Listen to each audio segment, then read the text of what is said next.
Greetings and salutations, and welcome back to Colecast. And we're going to pick up on our conversation where we left off, talking about greatest wrestling pay-per-views. And we're going to dive right in, and we're going to talk about some non-WWE pay-per-views on this episode. So let's freaking go! Man, I feel like I think we gave a lot of good flowers to WWE shows, and there's a lot of great ones. But let's talk about some non-WWE shows. And of course, we got to kick it off with some WCW. And there's some good WCW shows out there. There's a ton, actually. But I just want to highlight some of the best ones, I think, in my opinion. But, I mean, you could literally go through the whole library, which you can do on the Peacock Network.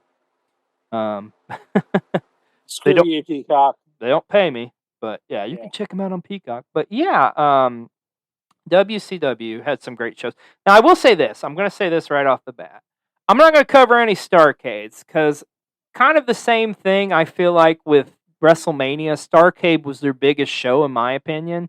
And there's just so many good ones, and they're classic. And that's another podcast into another show itself.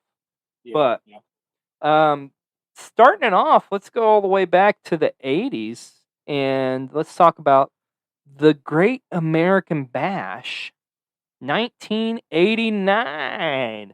And a lot of people still to this day hold this pay-per-view up as one of the greatest wrestling pay-per-views of all time. It's a loaded show, man. So you kick off, and you have the King, it was called the King of the Hill Battle Royale.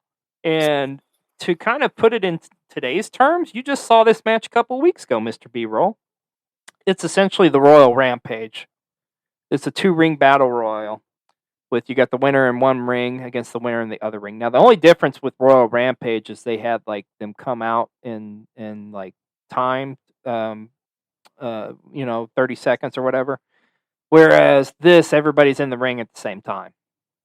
So, Gotcha. Good way to start it off, and the Skyscrapers would end up winning this match, which was Dan Spivey and Sid Vicious, and because they were partners, they decided they would not fight each other in the end, so they just declared themselves the co-winners of this match.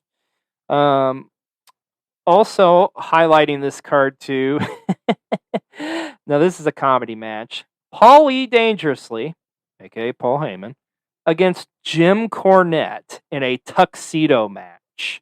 You ever heard of a tuxedo match, my friend? No.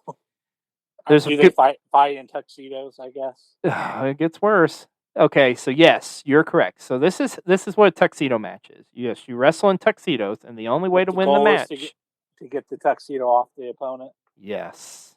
Of course. and Paul Heyman lost. Oh God. Yes. Well, gosh. That may have been your better option. I don't really. Well, no, not really. I don't want to see either of them in their skivvies, but yeah. Oh gosh. Yes. So yeah, and this was like a big feud going on at the time too, because they were Paul Dangerously was managing the quote unquote what he referred to as the I think the original Midnight Express against the new Midnight Express, which was Bobby Eaton and Stan Lane. Yeah. So and that was Cornette's guys. I looked at what the main event is. Yeah, we'll get there. We'll get there. Texas Tornado Rules tag team match with the Steiner brothers, Rick and Scott Steiner, and this is a baby Scott Steiner, fresh in the business, going up against the Varsity Club, Kevin Sullivan and Mike Rotunda. And the significance of this match was Rick Steiner was a longtime member of the Varsity Club. So he had been feuding with the Varsity Club for almost a year at this point. So his little brother Scott coming up. It's a quick match, but still, I like the storytelling and the build to it. And bro, you talk about a dream matchup, and I believe this was the first time they met one-on-one, but they met several times thereafter for your World Television Championship. Sting going up against the Great Muta. And this match was a little controversial with the finish because it ended up being a double pin. Therefore, it was essentially a draw, if you will. But this was a fun match of seeing future megastars. On top of that, you got a United States title match with Lex Luger defending against Ricky the Dragon Steamboat. And as great as all those matches are, we got a main event. But guess what else you're going to get on this card, too? You're going to get a freaking War Games match.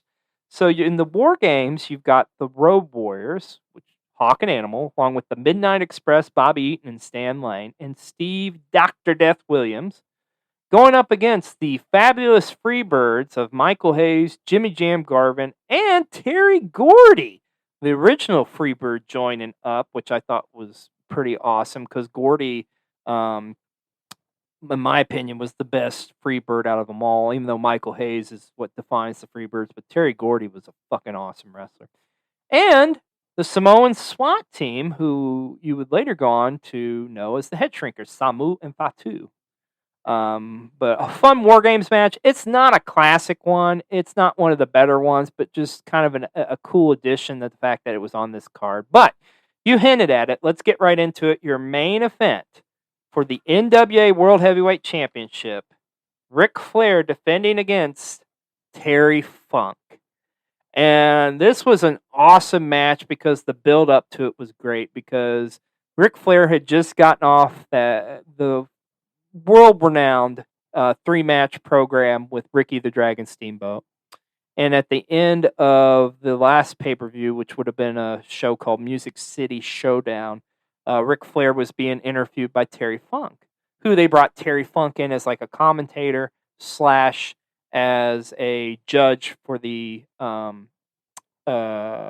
wrestling for that match. If it went a draw, there was like 3 judges, and you know. But anyways, Terry Funk had been retired at this point, and was like, "I would like to challenge you, Rick," and that's a terrible Terry Funk. But anyways, and then Ric Flair is kind of like, "Oh, Terry, you kind of need to be competing and stuff." And then Terry, in his classic like Terry way, he's like, "I was just kidding, Rick. I don't want to challenge you." And then he just beats the shit out of Ric Flair. And there's the infamous pile driver on a table, which, keep in mind, this is 1989, so nobody's seen any shit like that. Great match. Now, I will say this. Their rematch was way better. That Clash of the Champions, where it was like the I Quit match with Terry Funk and Ric Flair. This was a damn good show, dude. Like this had a little bit of everything, highlighting some of the best stars at the time there in WCW. So, Great American Bash '89 is definitely worth a watch. Speaking of WCW, I want to talk about another like mega show that one of their mega pay-per-views they put on. And they introduced this in 1991. And I want to talk about the very first one, Super Brawl 1.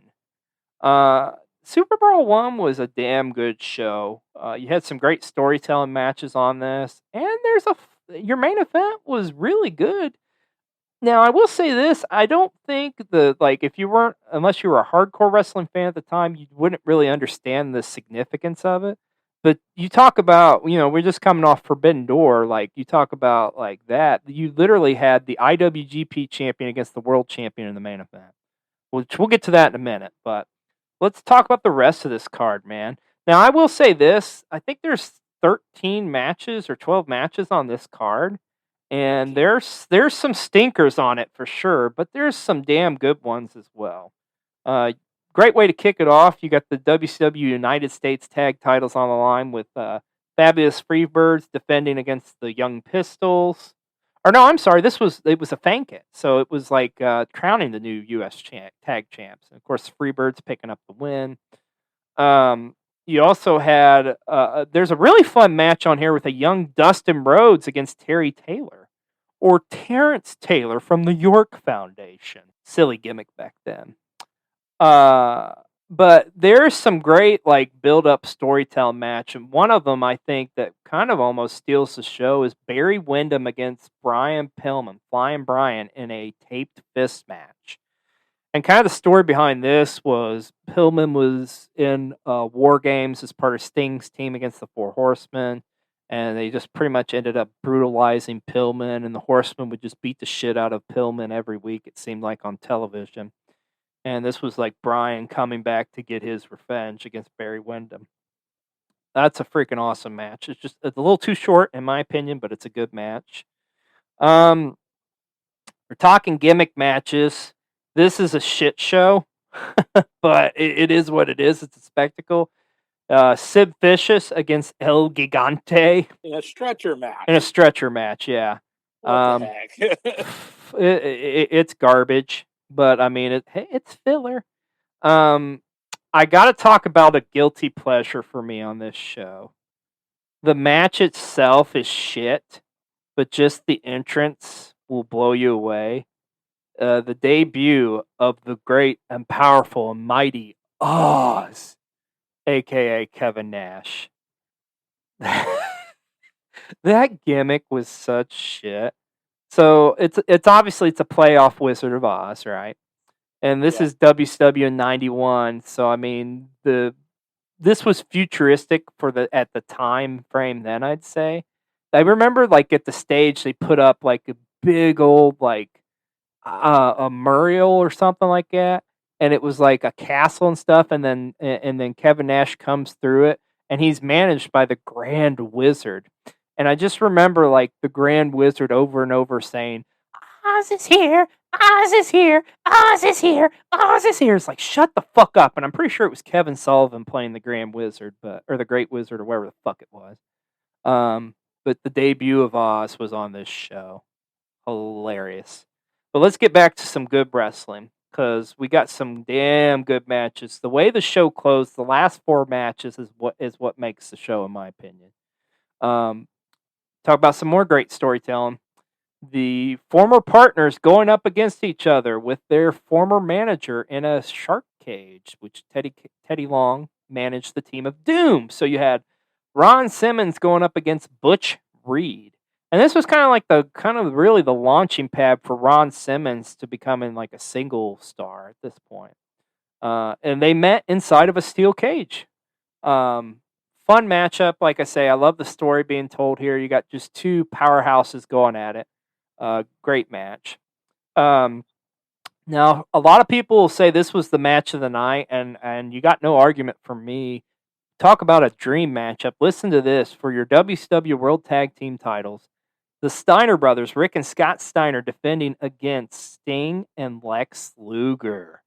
It's Sting! It's Sting! And of course, Sting and Luger were besties back then. So, great matchup, man. Matter of fact, if memory serves me correctly, I do believe this match actually won Pro Wrestling Illustrated's Match of the Year in 1991. But yeah, this was a damn good tag team match. As great as it was, though, I think the match after that was my favorite match on this entire card, though.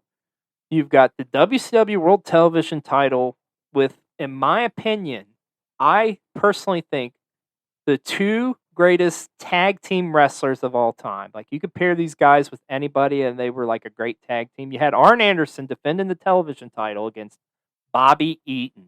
And Bobby Eaton, this was like he didn't get much of a singles push, unfortunately, but this was the starting point of it, because Bobby Eaton would actually upset Arn Anderson and would beat him for the TV title. But Bobby Eaton's reign would be short, but he would be beaten by a guy who you may know, Steve Austin.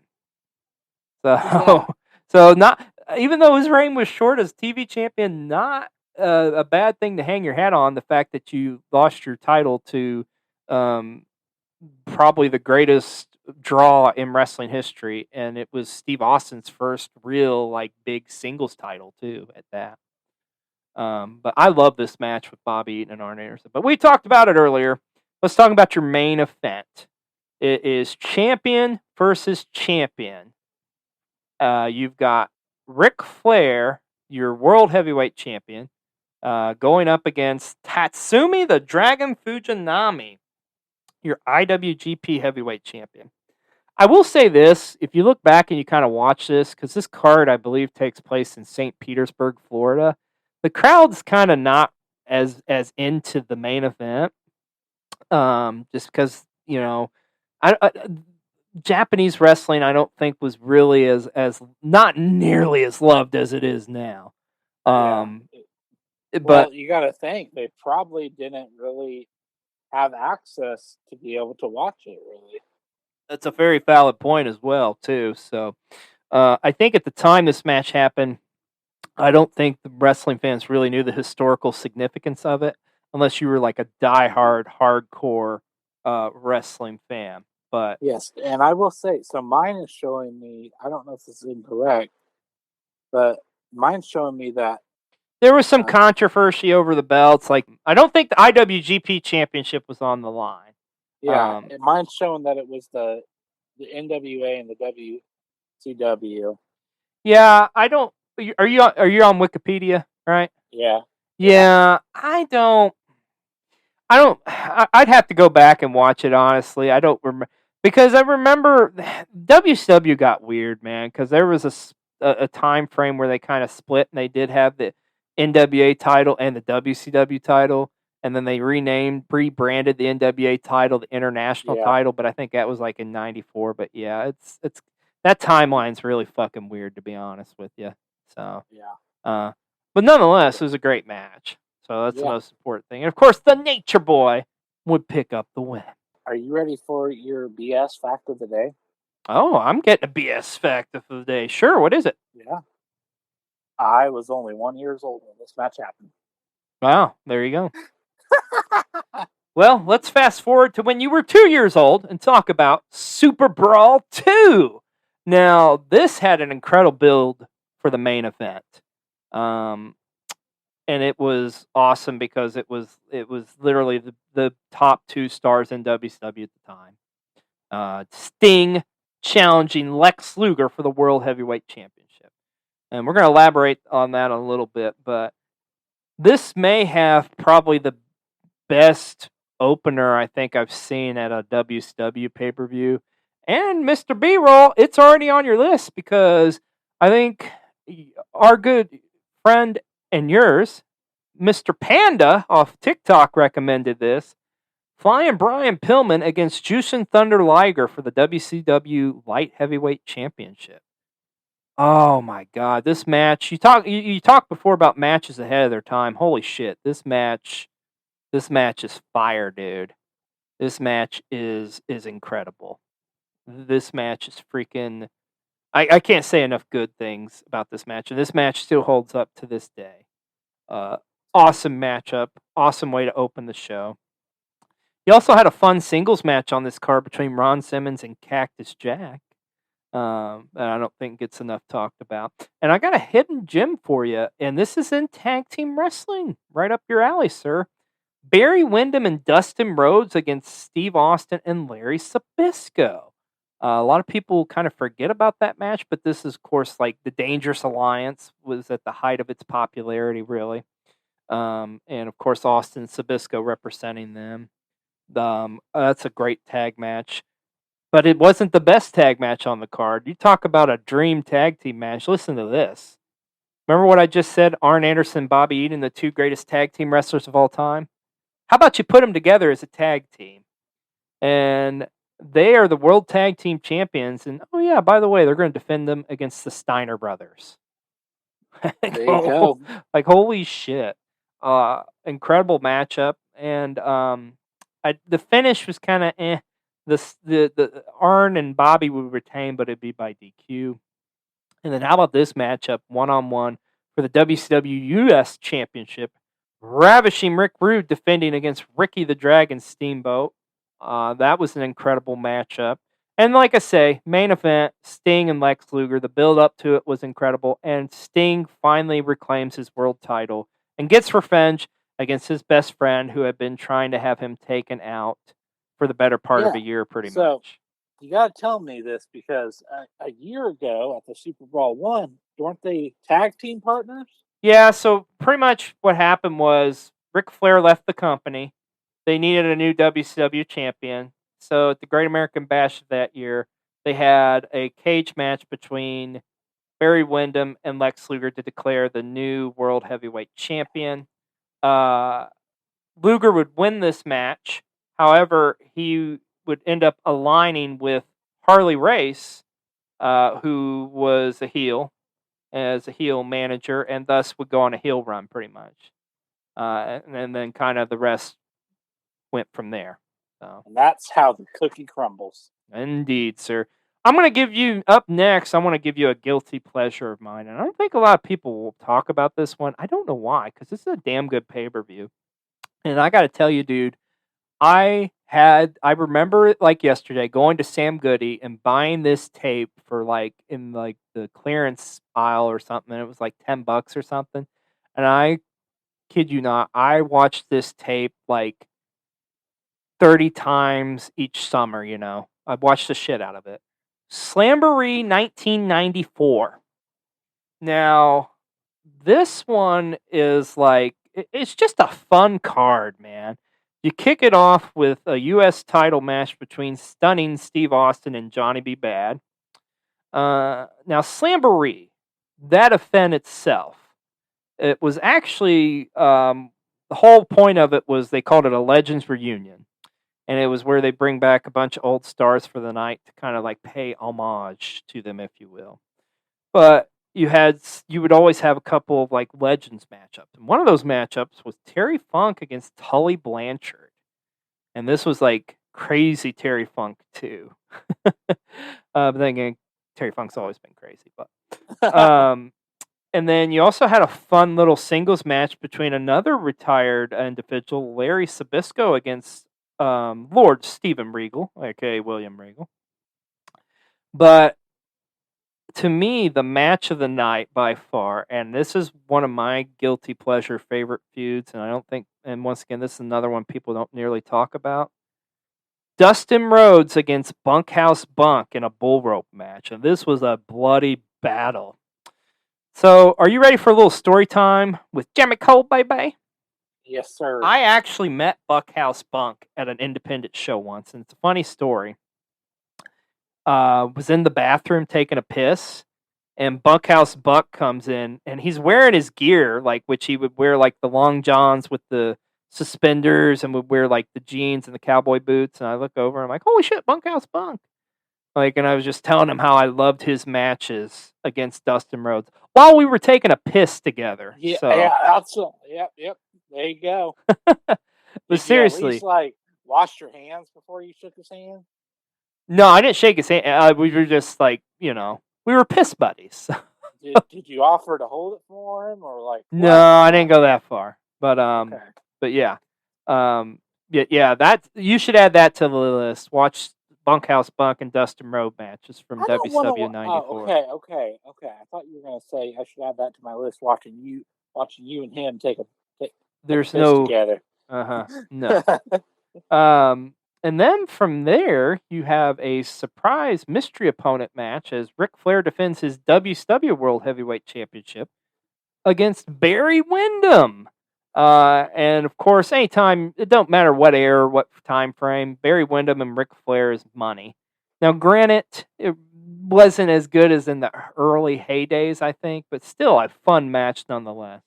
And then you got a car crash of a match in a Broad Street Bully match for your WCW World Tag Team titles with Cactus Jack and Kevin Sullivan challenging the Nasty Boys.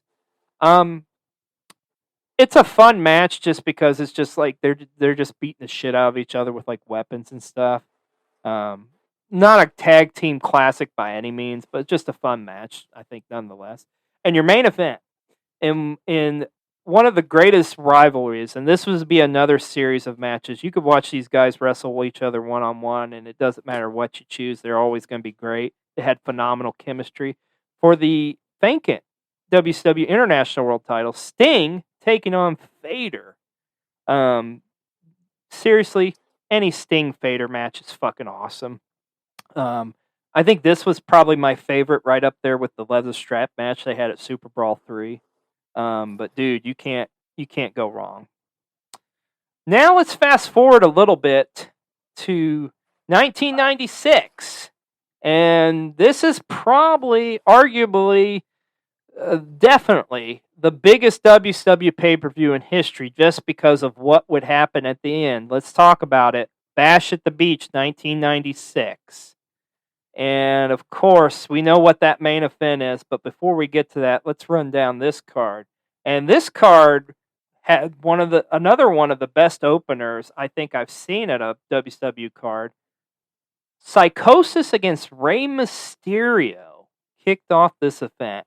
And you gotta keep in mind too, like at this point, we're still being introduced kind of to Lucha Libre in the United States by WCW. So this was a freaking awesome match, dude. Oh my gosh, I can't say enough good things about that opener. Now you saw some other matches on the card that wasn't as great, I will say. But you also had some hidden gems like this one. If you like a good car crash, how about a double dog collar match between the Nasty Boys and the Public Enemy? And one thing I love the most about this match, I think, listen to the commentary and listen to Dusty Rhodes. He is freaking hilarious on this. He's like, talking about, they got the plunder, daddy. Hysterical. There's a fun one-on-one matchup for the U.S. title on this one, too, between the Nature Boy Ric Flair and Conan. And Ric Flair would win the U.S. title from Conan. And this is like Conan, like, really in his, like, height of his, like, persona from Mexico, where he was a huge freaking star. So, there's also a fun tag match between the Horsemen and the Dungeon of Doom, with the Giant and the Taskmaster going up against Arn Anderson and Chris Benoit.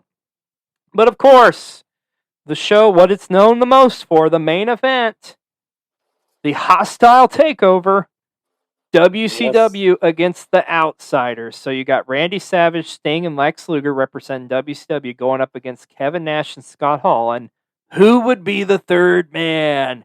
Everybody kept asking that, who's it going to be? Who's it going to be? Yep. And then I remember during this match, Luger had gotten hurt, so then it became a tag match. And then it kind of ended in a little bit of a Donnybrook. And then who comes down the aisle and the crowd goes nuts? Hulk Hogan in the red and yellow. And everybody's like, oh, he's there to help the WCW. The good guys. Yeah. But nope. Probably the most famous heel turn in wrestling history, drops the leg on Macho Man Randy Savage. And thus the NWO was born. Yes, and at the time of recording this, I believe that was it just yesterday, like where we celebrated the anniversary, or was that? Yeah. It was my history for, I think, yesterday. Your TikTok, so, yeah, or the day before, or something like that. It was July 7th, I think, is when it happened. Yep. So there you go. Yeah. Now, let's fast forward a couple months later to the fallout from that, to Halloween Havoc 1996, where Randy Savage would meet Hulk Hogan in the main event. But before we get to that, hell of a card. And you know I love me some opening matches, and this opening match was fucking awesome. Cruiserweight Championship on the line. Dean Malenko against Rey Mysterio Jr. Let's freaking go. You want to add this to your list, my friend. Put it on the scroll. Maybe put it at the top of the scroll. It's that damn good. Fucking awesome match. That's how you open a show. Also had a fun one that I think, another hidden gem. These guys have freaking great chemistry. For the Battle Bowl ring, Diamond Dallas Page against Eddie Guerrero. And like I say, those guys had just great chemistry together. Some fun watches. You can have some fun watches of their matches, man. I also like kind of the back and forth between like the feuding between the NWO and WCW, because there's those matches on this card too. One of them was Six, aka X-Pac, against Chris Jericho, little babyface young Lionheart Chris Jericho. And then also you had the Outsiders winning their first of many tag team championships by defeating Harlem Heat. I do guys talk about this one, and it's kind of sad. This is Lex Luger against Arn Anderson, and what's sad about it is Arn would get seriously kind of hurt in this match, and pretty much it ended his career more or less, unfortunately, in that match. But of course, your main event, Hollywood Hogan against Macho Man Randy Savage. And obviously this had been building up ever since Bash at the Beach, where Hogan turned on Macho. Of course, Hogan would pick up the win. But, you talk about moments and stuff, the aftermath of this that main event, dude, where Hogan wins, and then you hear some music that's kind of familiar, and you're like, what the fuck? You hear the bagpipes, and lo and behold, Rowdy Roddy Piper shows up to call out Hulk Hogan to end Halloween Havoc. So there you go. There's a lot of great WCW pay-per-views, but those are just some of the ones I had to highlight. But Mr. B-Roll, as great as WCW was, we got to go to the land of the extreme. Let's talk about some great ECW pay-per-views. And right off the bat, I got to highlight, of course, the very first ECW pay-per-view, Barely Legal. And what was great about this show was just, you talk about some incredible build-ups. The main event, the build-up between Taz and Sabu. Holy shit. I think I kind of talked about that in the ECW episode of Coldcast, but once again, just that year-long build-up, and they didn't even touch each other, and then they finally have their match at Barely Legal. That was freaking awesome. I love the opener of this show, where you had the tag titles on the line with the Eliminators against the Dudley Boys. That was a great matchup. There's another fun matchup on this one with Lance Storm going one-on-one against your favorite wrestler, Mr. Rob Van Dam. There's a fun six-man match in this on this show too as well with gosh, I can't remember the name of the promotion. I want to say Chikara well, no, it wasn't them.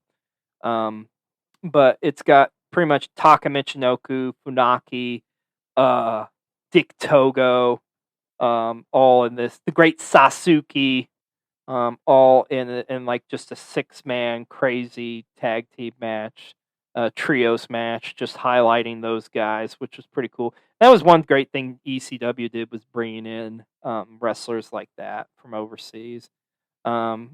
Also, you talk about some storytelling. Shane Douglas defending the television title against Pitbull number 2. But your main event, I loved this, a three-way dance to determine your number one contender for the ECW World title, in which they would meet the ECW champion immediately after the match, Terry Funk, Sandman, and Stevie Richards. And the cool thing about this, Mr. B-Roll, is like each one of these guys had serious beef with Raven. Because Stevie Richards used to be was his lackey for years that Raven abused. Sandman and Raven had an insane feud that had been going back and forth. So much so even where Raven pretty much lured over and stole the Sandman's son. And then Terry Funk was really kind of like, Raven looked at him as like his father, who Raven was like, talking about how he had issues with his dad and he was abusive and shit. But anyways, Terry Funk goes on to win the three-way dance and then would wrestle Raven for the world title and would win the ECW World Heavyweight Championship at, I believe he was 51 or 53 at the time, may even been 55. He was in his 50s when he won the ECW World Heavyweight Championship. And I love the story of this pay-per-view, too, of how it came together and they got it on. And, literally, and Tommy Dreamer, Paul Heyman, all of them said this before, right when they go off the air, literally, I think it was less than 30 seconds later, their generator, that was powering the building explodes and they lose power in the arena. I mean, how crazy is that? You talk about right up to the end, right? Yeah, no kidding. So Barely Legal, got to highlight that. How about let's move forward a little bit, and I think a lot of ECW enthusiasts will tell you this may be the best ECW pay-per-view of all time. Heatwave 1998 from Dayton, Ohio at the Hara Arena. This is just a freaking fun show, man. It's like nonstop from beginning to end. Kicks off with Just Incredible against Jerry Lynn, which was one of the all-time great ECW feuds. And this was kind of this was the summer where they really had that amazing feud. And I think this was the culmination of that feud at the time too. And you talk about some more great storytelling. Former tag team partners, tag team champions going at it. Lance Storm against Chris Candido. A fun one-on-one matchup. In my opinion, though, the match of the night was definitely this matchup. Masato Tanaka against Mike Awesome. And Mr. B-Roll, please do me a favor. I'm being dead serious on this. Put Masato Tanaka and Mike Awesome matches at the very top of your scroll. Those are insane car crash matches. You talk about strong style and just weapons being involved and tables and chairs. Holy shit. You cannot see. I've never seen one bad match between those guys. So Tanaka and Awesome, great matchup on this show, and then just a sick looking power bomb through a table from like the ring to outside in this match. Great tag team matchup for the ECW World Tag Titles too, as you got to see RVD, Rob Van Dam, and Sabu defend against Hayabusa and Jinsi Shinsaki, aka the former Hakushi in the WWF. Freaking awesome matchup there. Falls Count Anywhere match for the FTW World Title with Taz defending against Bam Bam Bigelow, and this has been like a crazy feud going on, and like because Taz was wanting the franchise Shane Douglas, but Bam Bam was kind of like his enforcer. You got to get through Bam Bam to get to me, and Bam Bam had been able to stop the unbeatable Taz at the time when he put him literally through a ring at Living Dangerously 98. And also, you got a main event, a fun one, a street fight between the Dudley Boys against Tommy Dreamer, the Sandman, and Spike Dudley. And that's another one that's just kind of like a car crash. But I just love this show because it highlights all the great points of ECW. You had great high flyer wrestling, you had great technical wrestling, you had some fun stories being told, and of course, you had the ultra violence. So you can't go wrong with that. So let's fast forward a year later to a great pay-per-view, and this is one. This is another one I would say I don't think enough people talk about.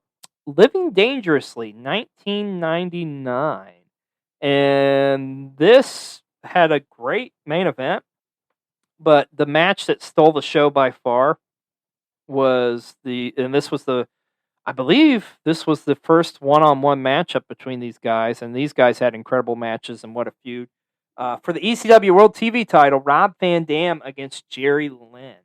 And there's another one, bro, you should add to your list.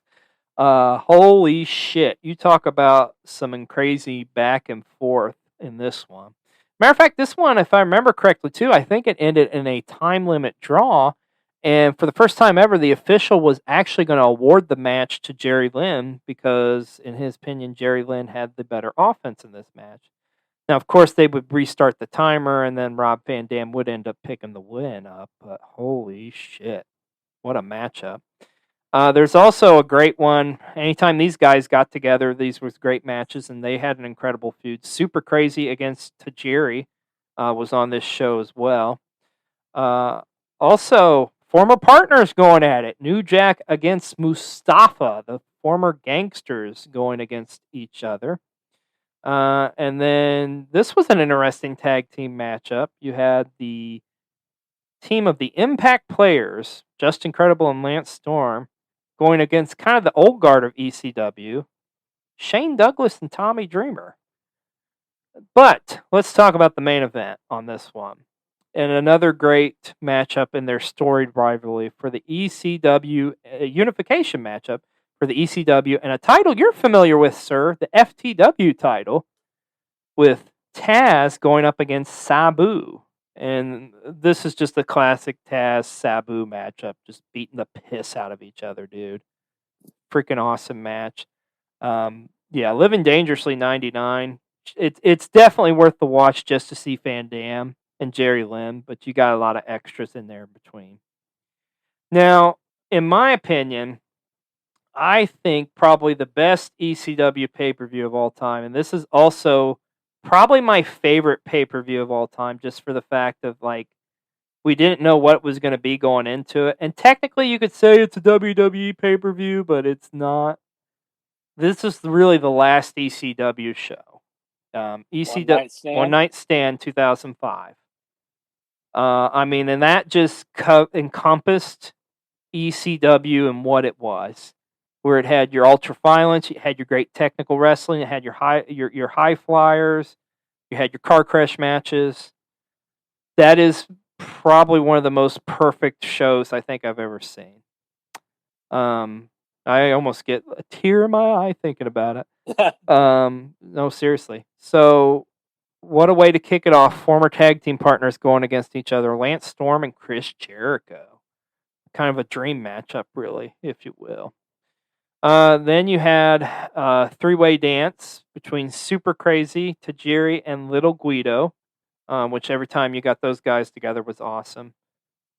Rey Mysterio Jr. against Psychosis, continuing their kind of like crazy luchador rival, you know.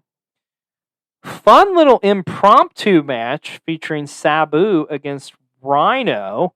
And this was cool too because like Rhino comes out because Van Dam was like a big reason why they did this show, but Van Dam was hurt and couldn't wrestle.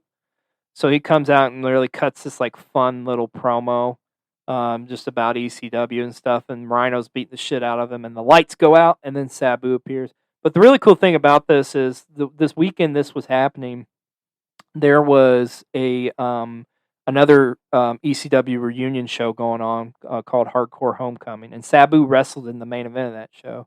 Now, granted, it was the night before, but still, it was just like you didn't think Sabu would be there, and it's like, oh, Sabu's here, freaking awesome. And I should say this, in between all these matches and two, there was kind of the storyline going of like where Monday Night Raw and SmackDown were coming in to like invade the show, if you will. So you kept seeing kind of like that going on where those guys would come in. And then also too, like Van Dam would kind of acknowledge it, and later on Paul Heyman would have a fun ass promo against those guys, ripping into Edge and JBL and Eric Bischoff and stuff. But how about this for a matchup on an ECW show?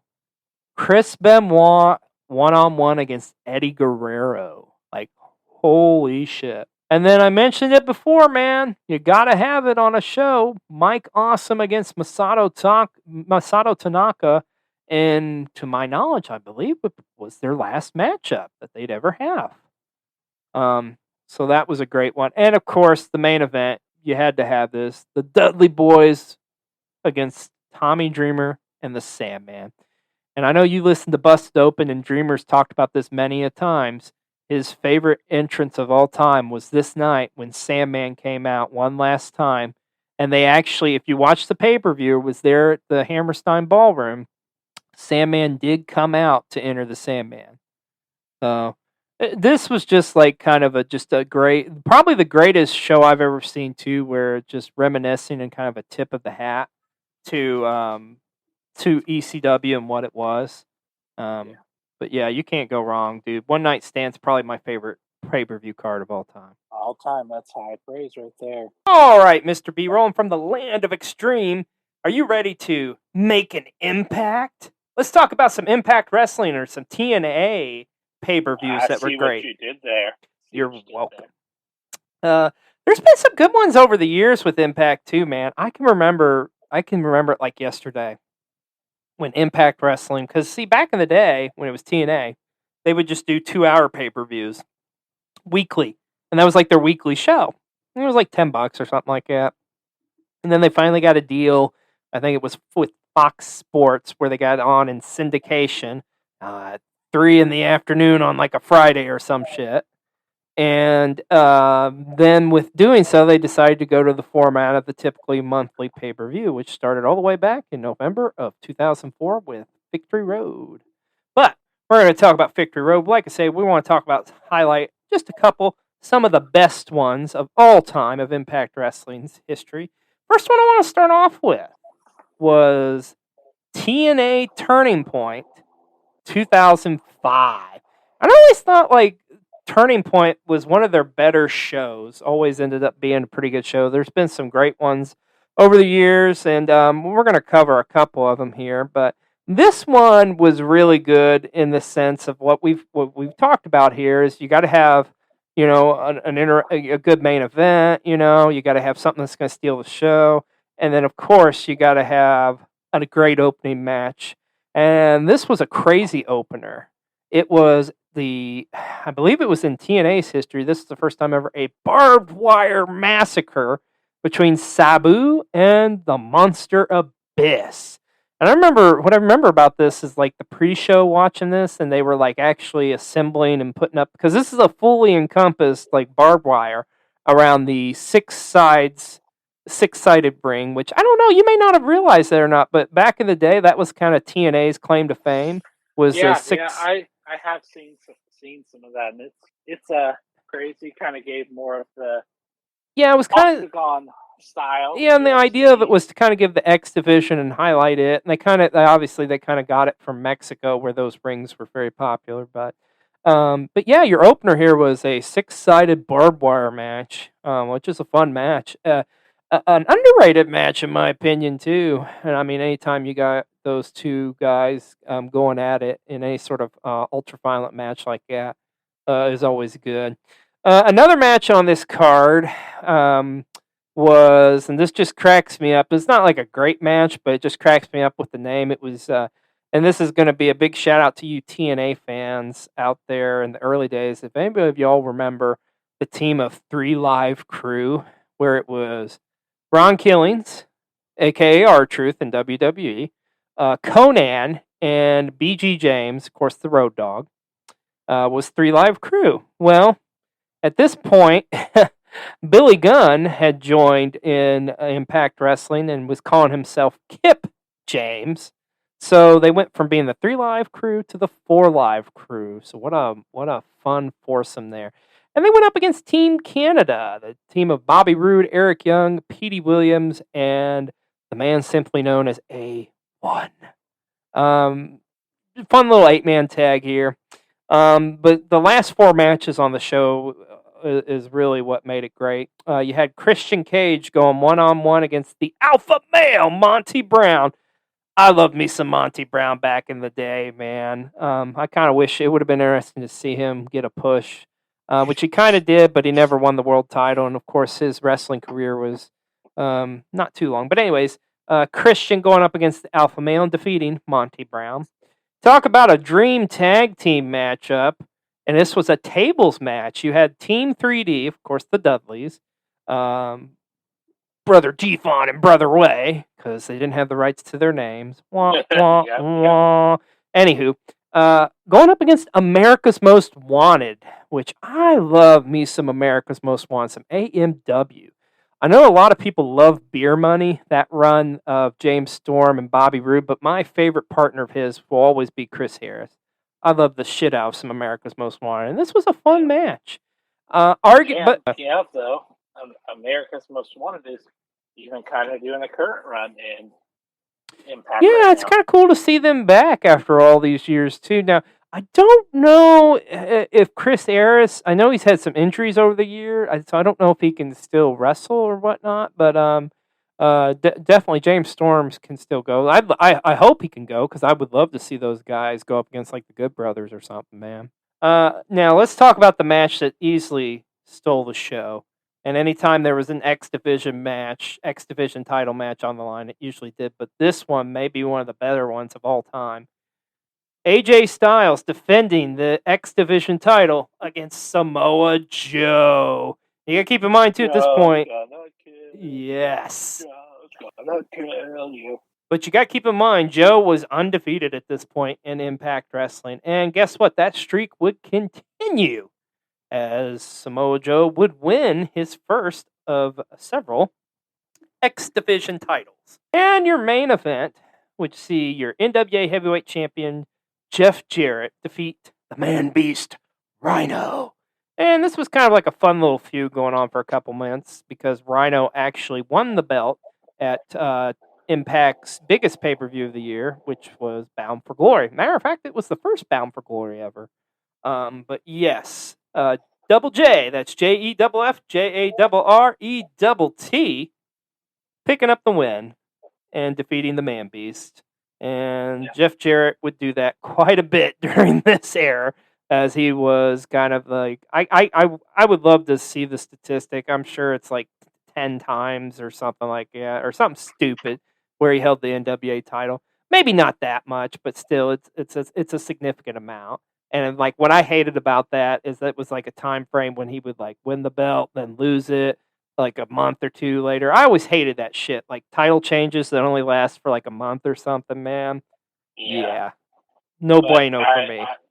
I will say I love me some Rhino, and glad to say that I have seen him wrestle in person.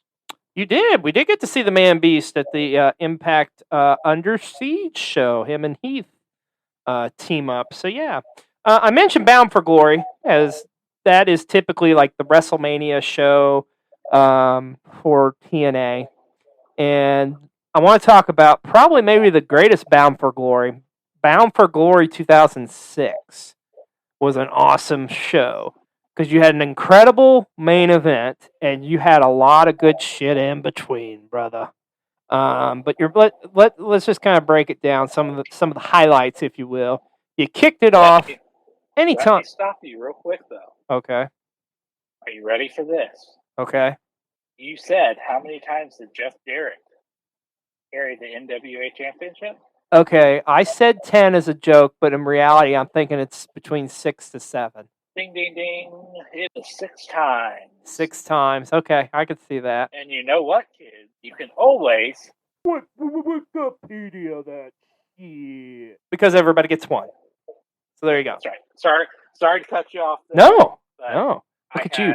Look at you turning the tables and giving... Wanted to share with the class. There you go. Let's talk Bound for Glory 06. So you kick it off with anytime you have any like crazy X Division action, it's always good. An X Division Gauntlet Battle Royal, which this was kind of comical because it was the Kevin Nash Open Invitational X Division. And it was a fun little storyline at the time with Kevin Nash kind of going back and forth, like with Alex Shelley as his protege and like the X Division and shit. But yeah. So you had that as your opener, which, by the way, was won by Austin Starr, which if you people at home don't know it, that was Austin Aries. That was one of his gimmicks in Impact. Had a fun 4-way tag team match with Team 3D going up against America's Most Wanted. One of my other favorite TNA tag teams, too, was the Naturals. I love me some Andy Douglas and Chase Stevens. And the James Game, of course, which was the Outlaws, the New Age Outlaws. But yeah, Team 3D pick up that win. How about this? A 4-way Monsters Ball match, which Monsters Ball is another kind of one of those like well-known crazy Impact, matches. Impact original matches. That's something else too. Like, man, Impact had a lot of original matches, like the Monsters Ball, the 6 Sides of Steel, the the King of the Mountain, the Ultimate X match. No kidding. And I know, like, we're talking about like greatest pay-per-views, but like what they did with Slammiversary this year, just like it was like a love letter to Impact. It really was. Yeah, it really was. Yeah, it really was. It was a hell of a show. You're absolutely right. It was a love letter, and you saw some of those matches on it. But this Monsters Ball match had Abyss, of course, who was always in Monster Balls matches. Try saying that 3 times. Monster Balls. Raven, Brother Runt, which is Spike Dudley, of course, and Samoa Joe was in this match. Of course, Joe would pick up the win because he's still undefeated at this point. Then you had a really fun X Division title match, with Chris Sabin going up against Loki, or actually it was Senshi, I think is what they were calling him at this point. And Chris Sabin would pick up the win there. Love me some Chris Sabin. Hail Sabin. Also, he would have been young then, probably, right? Yeah, but he's been wrestling forever. I mean, shit, Chris Sabin's probably in his mid-40s or something. I don't know. But he's still got it, man. And he's definitely like an Impact original through and through. Yes. How about this? Since it took place in Detroit, this Bound for Glory, 8-mile street fight between Captain Charisma, Christian Cage, going up against the Man Beast Rhino, considering since Rhino is from Detroit. But this was a fun little street fight, man. I really dug this match. And of course, Christian would pick up the win. The last two matches, in my opinion, is definitely matches of the night. I loved this one. This is probably my favorite. Your NWA World Tag Team Championships on the line. How about this team? AJ Styles and Christopher Daniels, your NWA Tag Team Champions. And they would go up against one of my other favorite Impact Wrestling teams. Man, there's a lot of good teams in Impact in the early years, especially. Oh, yeah. The Latin American Exchange, LAX. The originals, which was Homicide and Hernandez. And Homicide and Hernandez had a really fun feud going on there for the past couple months with AJ and Daniels. And LAX would pick up the win and win the tag team titles. But let's talk about the main event. Why we're all here. It was title versus career for the NWA World Heavyweight Championship with a special referee, Kurt Angle, who had just debuted with Impact about a month prior. Yeah. But in your main event, Jeff Jarrett defended the world title against Sting. Sting putting up his career, and Sting would obviously win the match, win the gold, and his career would keep on keeping on, man. But this was a fun match. I thought, too, with this match, too, because this is 06, I thought this was like, at the time when it happened, I remember watching it, I was like, oh my God, it's like, this is Sting from like the Sting I'm used to seeing. Because you got to keep in mind, WCW shut down in 01. And I mean, even then, towards the end, that last year, Sting just wasn't quite Sting. I think a lot of it just had to do with just stress of, working for a dying company. But that was a fun main event, man, and a fun card. But Bound for Glory 06, I think, may go down as one of the best Bound for Glories of all time. Now, switching gears, let's fast forward a little bit, if you will, and let's talk about TNA Turning Point 2009. All right, so 8 matches on this card, and man, I love the freaking main event. The main event's what makes this show by far. But you had a great way to kick it off. Another one for the X Division title. It seems like anytime you got an X Division match, man, to kick your show off, like I said, you can't go wrong. But you had your X Division champion, the Amazing Red, who was another really highly underrated talent over the years, man. Amazing Red is an awesome wrestler.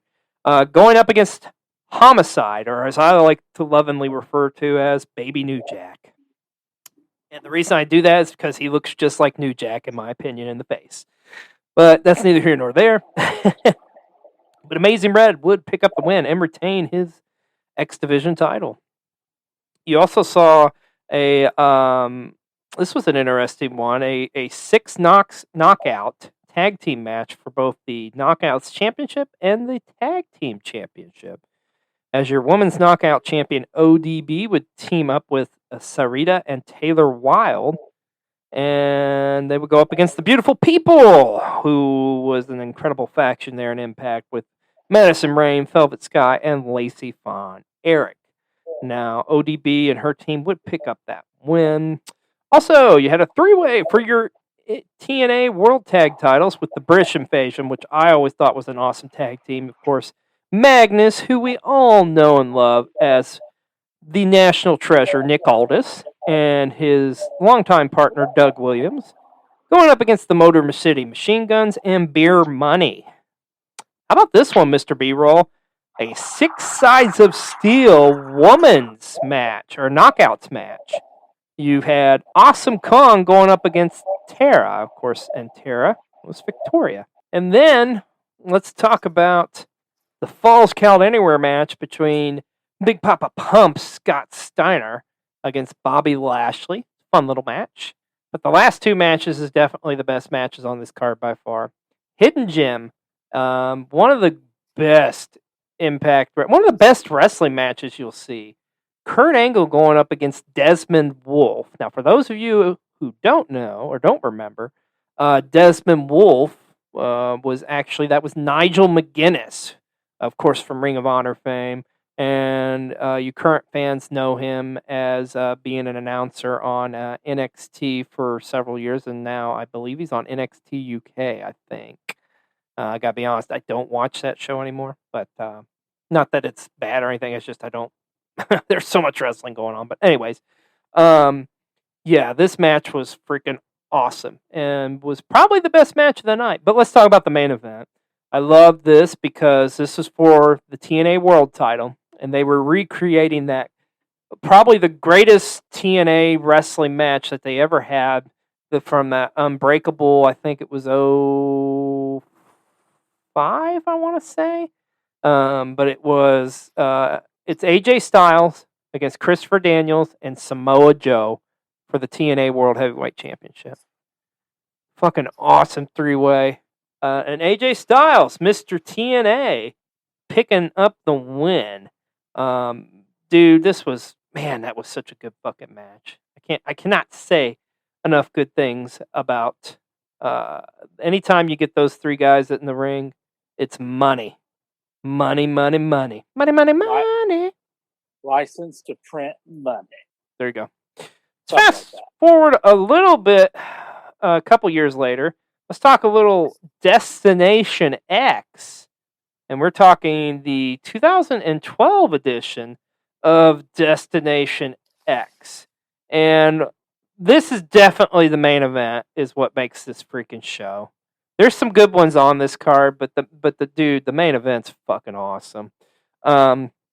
So Destination X were usually designed around like the X division, and I mean that's exactly what this freaking card was, man.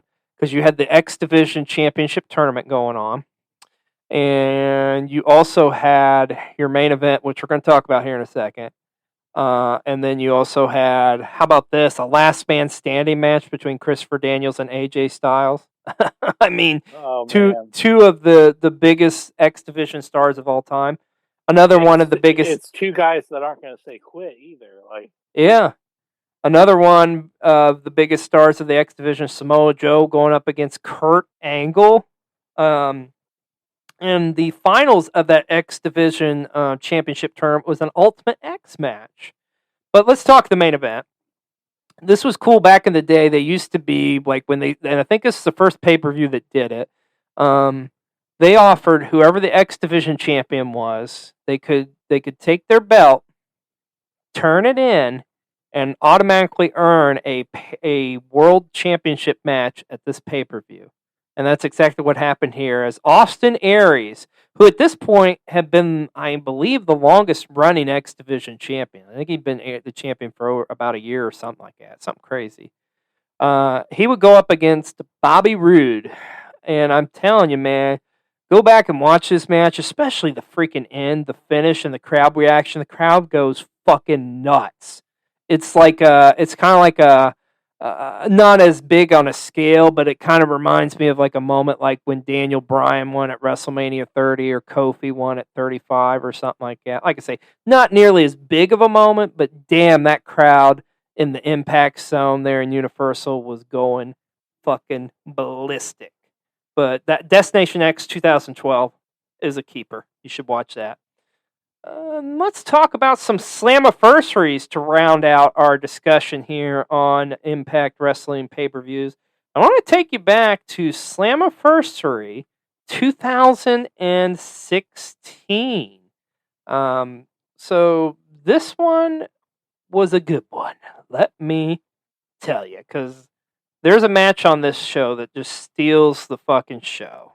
But let's just kind of give some highlights of this show. Let's talk about, how about this, a House of Hardcore Rules match between Eddie Edwards and the Innovator of Violence, Tommy Dreamer. Fun little Hardcore Rules match. Also, you had a X Division title match. How about this one? Matt Sydal going up against Brian Cage. And Brian Cage would win the X Division title in this matchup. You also had the Knockouts Championship on the line between Su Yung and Madison Rayne. And then I love this one, man. This one, these next two are what define the show for me. How about this, Mr. B-Roll? A 51-50 street fight for the Impact World Tag Team Championship. And this is great, too, because this is like a battle of the original LAX and, of course, the LAX a lot of you know out there, which is Santana and Ortiz. And, of course, the originals, or the OGs, was Hernandez and Homicide.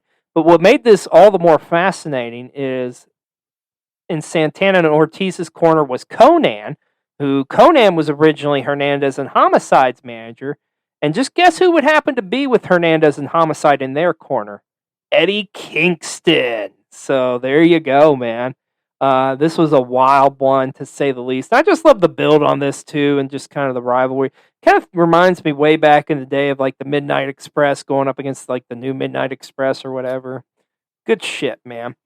But the match that stole the show by far, the mask versus hair match between Pentagon Jr., Penta El Zero, Penta whatever the fuck you want to call him nowadays, going up against, defending his mask against the hair of Sami Callihan.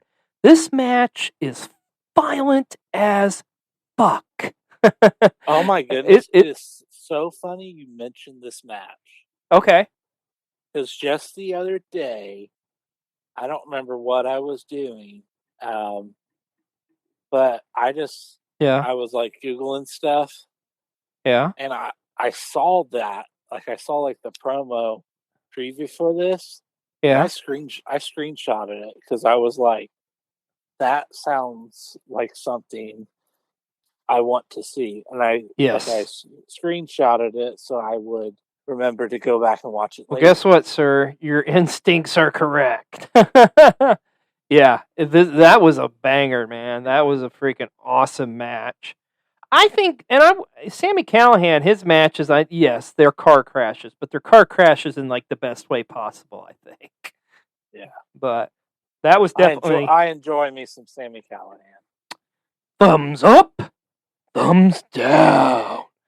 But, yeah, that was definitely, in my opinion, the match of the night. But we do have a main event we got to talk about here.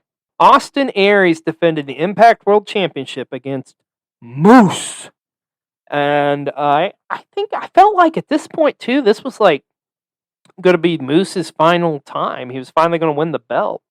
And Aries ended up retaining. But the crazy thing is to think Moose would not win that title for like another 5 years almost. How crazy is that? Talk about a story.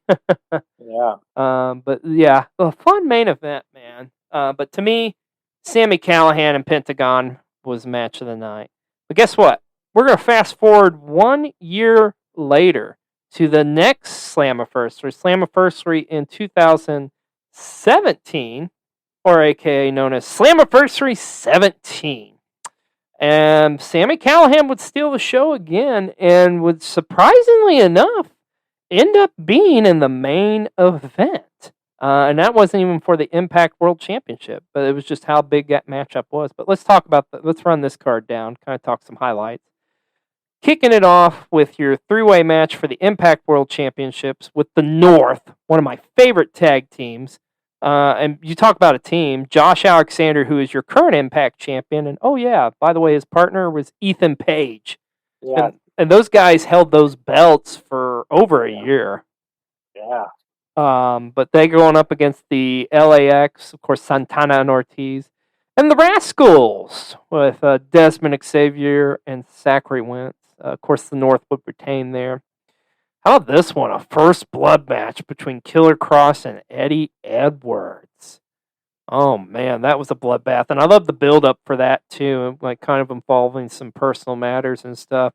How about this is a unique one? Rob Van Dam going up against Moose. Moose. You know Rob Van Dam's my man. The whole fucking show, baby. And then, of course, anytime there's a Monsters Ball match, you know it's fun. But how about a Knockouts Monsters Ball match for the Knockouts Championship?